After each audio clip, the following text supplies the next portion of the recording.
Hello, myself is Professor Praveen Bhandare. I am working as Head of Chemical Department in KK Polytechnic, Nasik. Today we will understand some basics of thermodynamics. Especially, we are going to understand enthalpy and heat capacity, its application, and we will try to understand some insights. So, what is the objective of this video you are watching? So this video is intended to provide overview about basics of enthalpy and heat capacity. After watching this video, you will be able to understand the concept of enthalpy, the relation between enthalpy and internal energy, the basic concepts of heat capacity and specific heat capacity, temperature dependence of specific heat capacity, and concept of ideal gases and real gases. Now let us try to understand what is enthalpy. This enthalpy is the amount of total energy content in a system. For a closed system at constant pressure, it is the sum total of internal energy plus product of pressure and volume. Mathematically, we can write it as H is equal to U plus PV. Generally, we don't deal with the absolute value of enthalpy. We are always interested in knowing the enthalpy change during the process, and therefore, equation 1 can be modified as delta H is equal to delta U plus P delta V. Now, this enthalpy change depends upon the initial and final state, and therefore it is a state function. It is the function of the amount of matter present in the system, and therefore it is an extensive property. Whenever we are dealing with the system where the ideal gases are present, then we have to modify this enthalpy equation, enthalpy change equation. So consider a ideal gas equation, PV is equal to nRT. So for a differential change in volume and temperature at a constant pressure, we can modify equation 3 for a gaseous system as P delta V is equal to delta N R delta T. So if we substitute equation 4 into equation 2, then we can get the enthalpy change is equal to internal energy change plus delta N, that is the change in stoichiometric coefficients, R, ideal gas equation, and delta T, that is the temperature change. Now what is this delta N? So from a stoichiometric equation, we can determine the value of delta N.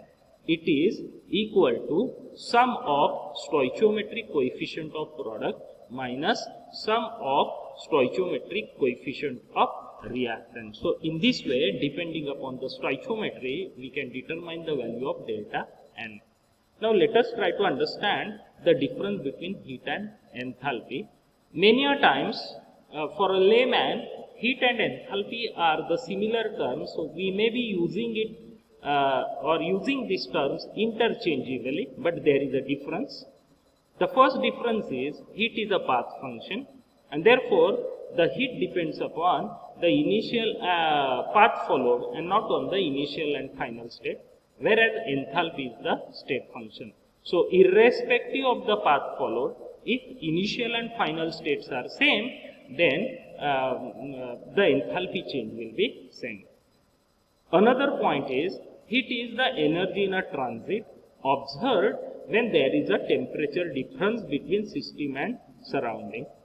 However, it is possible that the enthalpy change is observed even if the process is occurring at a constant temperature, as well as similar to the heat, whenever there is a change in temperature, for that also we can determine the enthalpy change. Now the important thing to be noted is what are the processes where the enthalpy change value can be estimated, however there is no temperature change.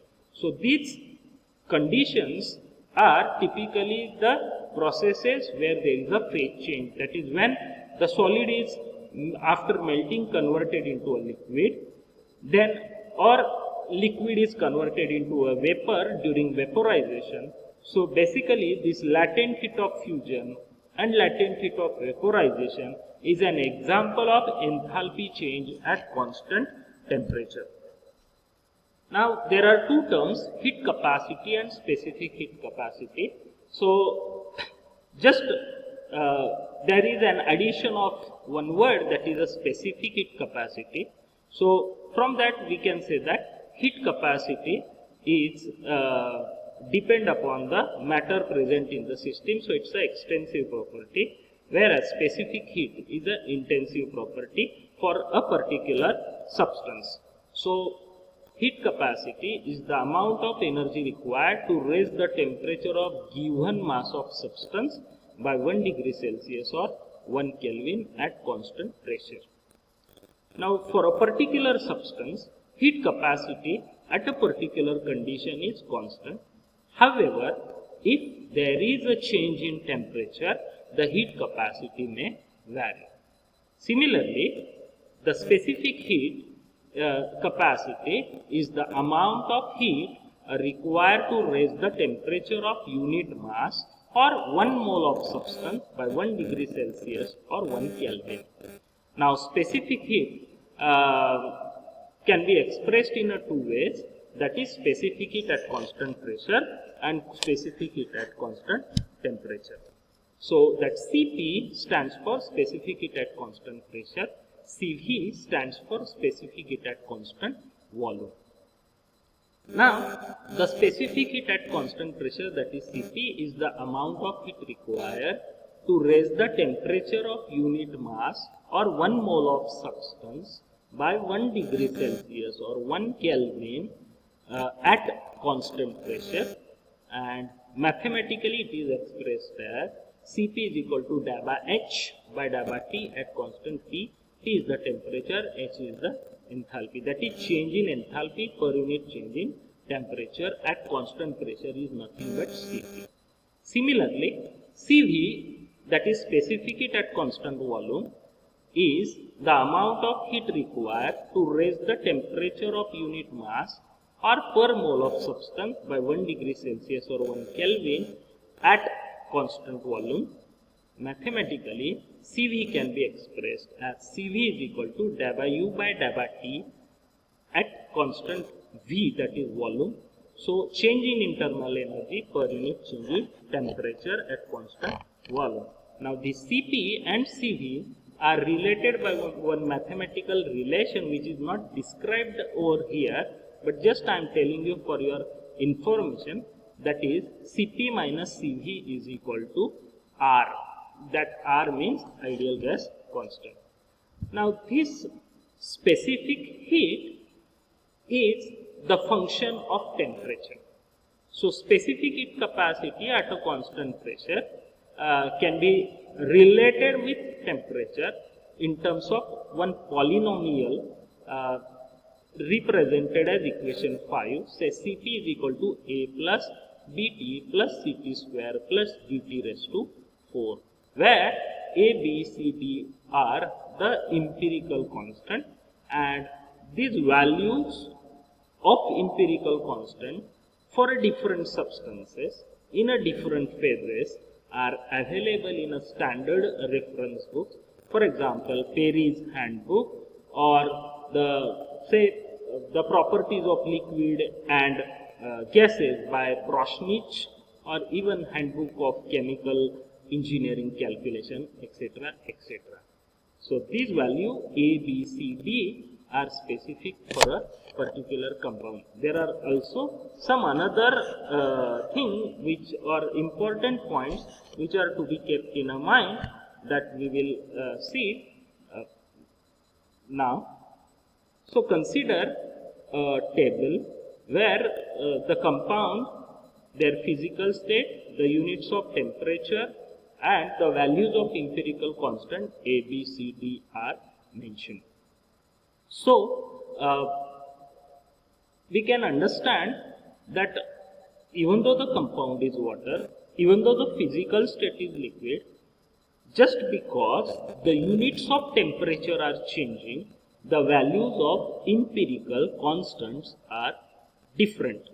And therefore, it is very, very important to understand what is the unit of empirical or what is the unit of temperature. Accordingly, we should select the appropriate value of the empirical constants for a calculation of specific heat. The another thing which is to be understood is we must refer to what is the physical state.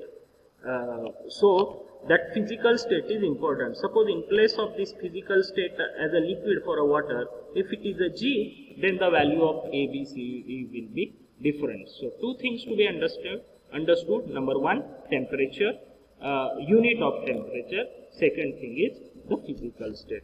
And just for the sake of your understanding, few values are presented, but for every compound, the values of empirical constants are available in the literature. Now, before we proceed further, I just want to tell you is that the Cp variation with a temperature is negligible if the temperature change is not substantial, or for a very small temperature range, we can consider Cp as a constant.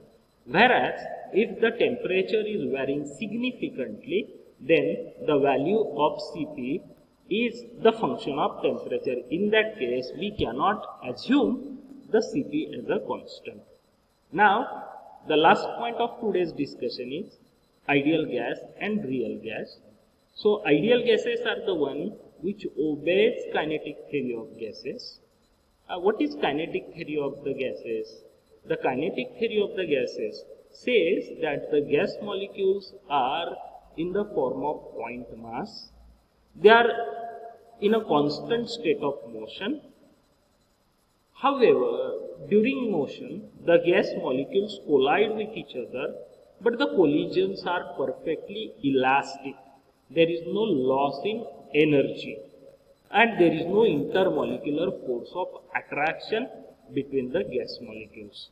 So, when these conditions are followed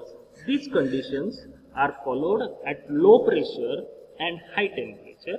So, generally, the ideal gas behavior is observed at a low pressure and high temperature. So, to recap, the gas which behaves as per the ideal gas equation, which obeys kinetic theory of gas, is the ideal gas equation, and this behavior is observed at low pressure and high temperature. Now, real gas, in a simplest possible manner, real gases are the one which does not follow the ideal gas equation, or which violates the postulates of kinetic theory of the gases. And therefore, when the behavior of the gas deviates from ideality, then we can say that the gas are the real gases. Now, when this is observed, when this behavior is observed, when the gas molecules are very close together, when this condition is seen at high pressure and at low temperature, the gas deviates from ideality, and therefore in such situation we can call that gas as a real gas. Therefore, we have seen the various concepts like heat capacity, specific heat, the dependency of specific heat with temperature, the definition of ideal gas and real gas. It was indeed a pleasure of discussing with you the different concepts of thermodynamics as a part of student development program organized by Sri Vile Parle Kelvani Mandal's Bhagubai Mafatlal Polytechnic. I thank the organizer for giving me an opportunity. The Google quiz is shared with the organizer. You can just appear, and for any query you can write to me. Thank you very much.